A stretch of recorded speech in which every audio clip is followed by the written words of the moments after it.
Hello friends, welcome to Mini Tax Capsules. Our today's topic is slightly technical, but it is good for educational purpose, and this is very beneficial for newly chartered accountants and CA students. Our today's topic is response to tax notice. We will discuss the basic and key point which we will should consider while filing any response. So we firstly should know what are the golden rule words. So whenever we are making submission to tax officer, we should refer him or her as your good self. Whenever we are making submission to appellate authority, like Income Tax Appellate Tribunal, Commissioner of Income Tax Appeal, Dispute Resolution Panel, etc., then we should mention your honor. Few person mention your honor in case of tax officer, that is also fine. Suppose if we need to give reference of AO order in our submission to appellate authority, then we should mention learned AO instead of only AO. And we are giving reference to any judgments of ITAT, CIT appeal, then we should mention honorable ITAT, honorable CIT appeal. And suppose we are making any submission, if we start with this line like in this regard the SSC humbly submits. So it shows that our response is so humble. Now we should know the difference between intimation and notice. We will understand the same through an example. So whenever we file our income tax return, we receive intimation under section 143 subsection 1. Now whether we need to file response to that intimation or not. So firstly we will check what is our tax computation and what is proposed tax computation by tax authority. If both are matching, then we don't require to file any response. But if there is any difference due to arithmetical errors or due to any other inaccuracy, then yes, we need to either file rectification, appeal, we can revise it and if we have sufficient time, or we should file response to that intimation. But suppose if we receive notice, then yes, we need to file response. So we can take example, suppose any assessment notice has received under section 143(2) for underreporting of income, excess claim of loss, etc. Then yes, we need to file response. Now how we should do the same? Whenever we are starting our submission, we should firstly give reference that the SSC has received such and such notice on such date, and then we will go to background of the case. We will brief about the business, what is the exact business, when we have filed ITR. Then we will also give reference of some important development, whatever has happened till now while we are making this submission. Like we are making submission to appellate authority, then we will say that we have received a learned AO order on such and such date. Then we will brief about the issue that for which we are making this response.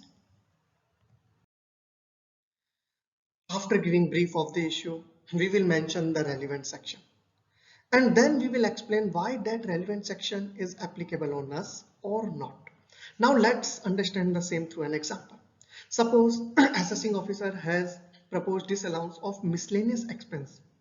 Then what we will do?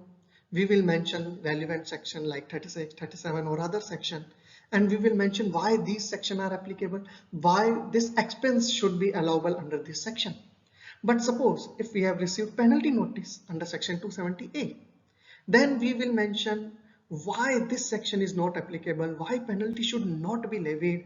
We will say that there is no underreporting of income, there is no misreporting of income, etc. So we need to explain the section in detail.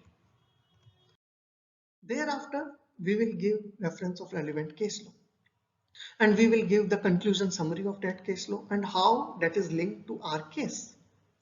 And then we will also submit relevant part of that case law. If anything is critical, crucial, we can highlight the same through bold, italic, underline, you know. And what is the sequence of case law? Firstly, we should start with Supreme Court judgment because that is law of land. Then jurisdictional high court. What is jurisdictional high court? So if your PAN number is registered in Jaipur, then Rajasthan High Court is jurisdictional high court. If PAN is registered in Delhi, then Delhi High Court is jurisdictional high court. After that, other high court judgment reference, then jurisdictional ITAT, then other income tax appellate. Other point we should also keep in mind. So if we think some other points can help us to get favorable order, we should mention the same as well. Like we can say there is a different interpretation of this section, or we can mention past judgment in our own case, that yes, we have received favorable ITAT order in earlier year, like that. Now, if there is a possible, we should file without prejudice submission as well. What is that? Now understand the same example. Suppose assessing officer has disallowed miscellaneous expense, and reason for the same is you have claimed some provision in miscellaneous expense. Then what? Firstly, we will fight that no, this should be allowable.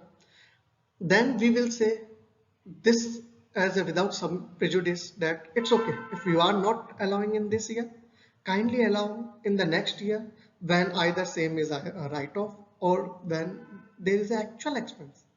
So we should mention without prejudice submission in that case. In the end, after giving all the submission, we should specifically mention what we are requesting in a prayer. Either we are filing response to tax officer or tribunal, we should mention that prayer that why this should not be disallowed or this should not be levied on assessing.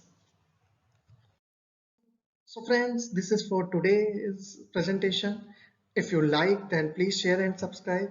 Please remember, this video is for educational purpose. Whenever you receive any notice, please discuss with your tax advisor before filing any response. Thank you. Thank you so much.